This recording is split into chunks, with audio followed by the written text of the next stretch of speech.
जय श्री हनुमान, जय श्री हनुमान। क्या आपको पता है हनुमान जी ने अपने ही मूल रूप भगवान शिव से भी युद्ध किया था? क्या आपको पता है हनुमान जी का श्री राम से नाता उनके जन्म से भी पहले का है? चलिए शुरू करते हैं उनकी अनसुनी कहानियां। संकट मोचन महाबली हनुमान, ये नाम सुनते ही है ना, सारे कष्ट दूर हो जाते हैं। हम सब उन्हें जानते हैं शक्ति, भक्ति और हाँ, श्री राम के सबसे बड़े भक्त के रूप में। पर क्या हनुमान जी की कहानी बस यहीं तक है?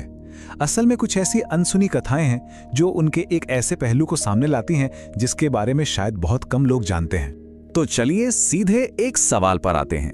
क्या भगवान हनुमान, जो खुद शिव के ही अंश हैं, कभी युद्ध में भगवान शिव को हरा सकते थे? हाँ, सुनने में यह सवाल थोड़ा अजीब, थोड़ा चौंकाने वाला लग सकता है।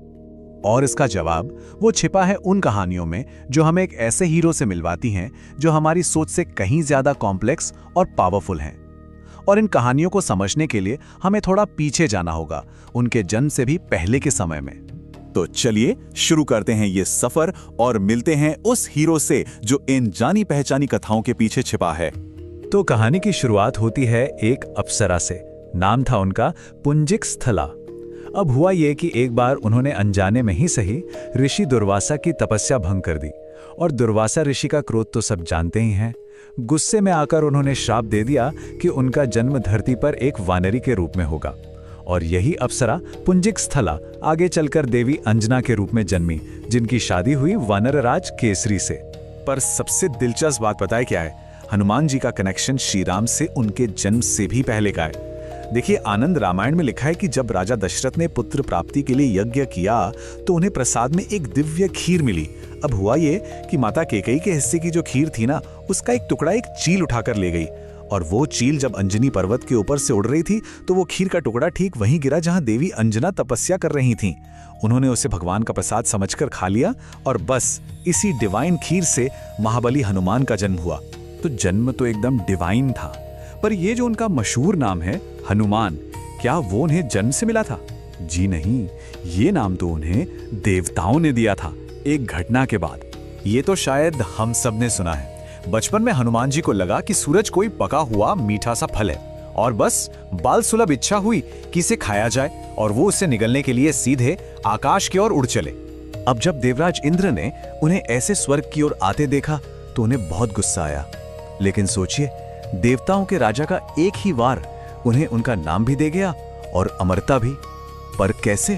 तो इंद्र ने अपने सबसे ताकतवर हथियार वज्र से उन पर हमला कर दिया, और वो वज्र सीधा जाकर लगा उनकी ठुड्डी पर। ठुड्डी को संस्कृत में कहते हैं हनु। तो वज्र के प्रहार से उनकी हनु की हड्डी टूट गई, और इसी वजह से उन्हें नाम मिला हनुमान, मतलब जिसकी हनु यानी ठुड्डी विशेष हो। अब इस घटना के बाद तो पवन देव अपने बेटे की ये हालत देखकर बहुत नाराज हो गए। तो फिर सभी देवताओं ने मिलकर हनुमान को फिर से जीवित किया और उन्हें दिए एक से बढ़कर एक वरदान। खुद ब्रह्मदेव ने उन्हें चिरंजीवी, मतलब हमेशा जीवित रहने का वरदान दिया। भगवान विष्णु ने उन्हें सबसे बड़ा भक्त होने का आशीर्वाद दिया। और तो और देवराज इंद्र ने कहा कि आज से तुम्हारा शरीर मेरे वज्र से भी ज्यादा कठोर होगा, कोई भी हथियार तुम्हें चोट नहीं पहुंचा पाएगा। और जानते हैं इन सारे वरदानों से मिली शक्ति का उन्होंने क्या किया? सिर्फ एक चीज, भक्ति। उनकी भक्ति की कोई लिमिट नहीं थी। और इसके कुछ किस्से तो सच में हैरान कर देते हैं। जैसे ये किस्सा सुनिए। एक बार हनुमान जी ने माता सीता को अपनी मांग में सिंदूर लगाते हुए देखा, तो उन्होंने पूछ लिया कि वो ऐसा क्यों कर रही हैं। सीता जी ने बताया कि वो प्रभु राम की लंबी उम्र के लिए ये करती हैं। बस ये सुनते ही हनुमान जी ने क्या सोचा कि अगर सिर्फ एक चुटकी सिंदूर से प्रभु की आयु लंबी हो सकती है तो पूरे शरीर पर सिंदूर लगा लूं तो प्रभु तो अमर ही हो जाएंगे। और उन्होंने सच में अपने पूरे शरीर को सिंदूर से रंग लिया। कहते हैं श्री राम उनकी ये भोली भक्ति देखकर बहुत खुश हुए। पर उनकी भक्ति का जो शायद सबसे बड़ा सबूत है वो है हनुमत रामायण। बहुत ही कम लोग ये जानते हैं कि ऋषि वाल्मीकि से भी पहले रामायण खुद हनुमान जी ने लिखी थी। सोचिए, उन्होंने हिमालय के पहाड़ों पर अपने नाखूनों से पूरी राम कथा लिख डाली थी।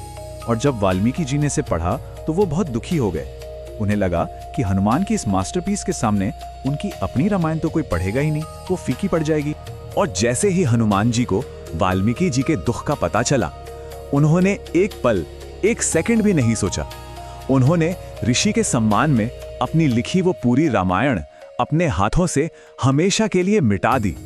मतलब भक्ति के लिए अपनी पहचान, अपनी सबसे बड़ी रचना को भी मिटा देना, इससे बड़ा त्याग क्या हो सकता है।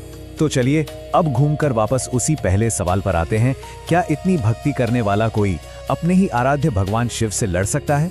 इसका जवाब हमें मिलता है पद्म पुराण के पाताल कांड में। किस्सा कुछ यूं है कि श्री राम के अश्वमेध यज्ञ का घोड़ा राजा वीरमणि के राज्य में पकड़ लिया गया। अब वीरमणि जो थे वो भगवान शिव के बहुत बड़े भक्त थे। उन्होंने शिव जी से मदद मांगी तो अपने भक्त की रक्षा के लिए भगवान शिव खुद वीरभद्र का रूप लेकर श्री राम की सेना के खिलाफ युद्ध के मैदान में उतर आए। जब राम की सेना हारने लगी तब मैदान में उतरे हनुमान जी। आते ही उन्होंने एक ही वार में शिव जी का रथ तोड़ दिया।